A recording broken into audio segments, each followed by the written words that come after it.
Hello বন্ধুরা, Pamela শেষেলে সবাইকে স্বাগত। আমার মতন কে কে আছো যে মাছের তেল ভাজা দিয়ে ভাত খেতে খুব ভালোবাসো? তো আজকের রেসিপিটা তাদের জন্যে। তো আমার মা বাজার গেছিলো, তো বাজার থেকে এই রকম টাটকা টাটকা একদম ফ্রেশ মাছের তেল পেয়েছিল। তো মা আমার জন্য সেটা নিয়ে এসেছিলো, আর আমি এটা খেতে খুব ভালোবাসি। তবে বেশি না খাওয়াই ভালো, কারণ গরমকাল এটা, তো উল্টো রিয়াকশান হতে পারে। তো মানে পরিমাপ বুঝে খাওয়া উচিত। আমি যেভাবে মাছের তেল ভাজা বানাই, আজকে আমি তোমাদের সাথে সেই রেসিপিটাই শেয়ার করছি। তোমরা কিভাবে বানাও সেটা অবশ্যই আমাকে জানাবে, তো সেটা আমার ভালো লাগবে খুব। তো দেখে নাও আমি কিভাবে মাছের তেল ভাজা বানাই। ভালো লাগলে অবশ্যই লাইক কমেন্ট করো, এবং যারা এখনও আমার চ্যানেলটি সাবস্ক্রাইব করোনি তারা অবশ্যই নতুন নতুন ভিডিও পেতে গেলে আমার চ্যানেলটি সাবস্ক্রাইব করে আমার পাশে থেকো।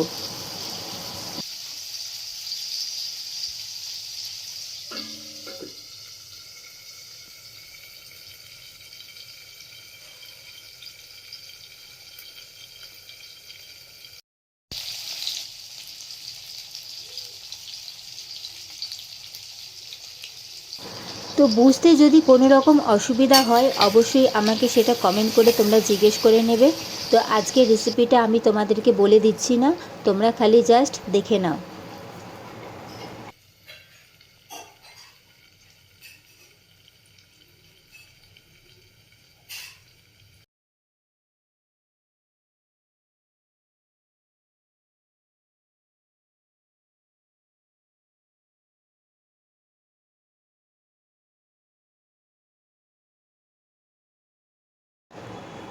এই রকম মাছের তেল ভাজা আর সাথে গরম গরম ভাত, ওফ, জাস্ট একদম মানে অসাধারণ। সেটা তোমাদেরকে আমি সেটা বলে বোঝাতে পারবো না।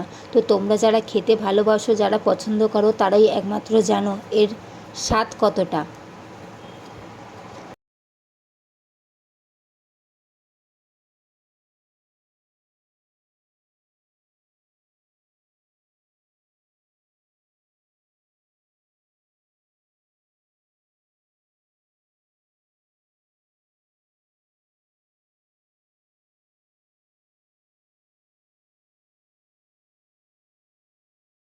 এই মাছের তেল ভাজা করতে কিন্তু খুব একটা বেশি সময় লাগে না, 10 থেকে 15 মিনিট হলেই মাছের তেল ভাজা খুব সুন্দরভাবে তৈরি হয়ে যায়।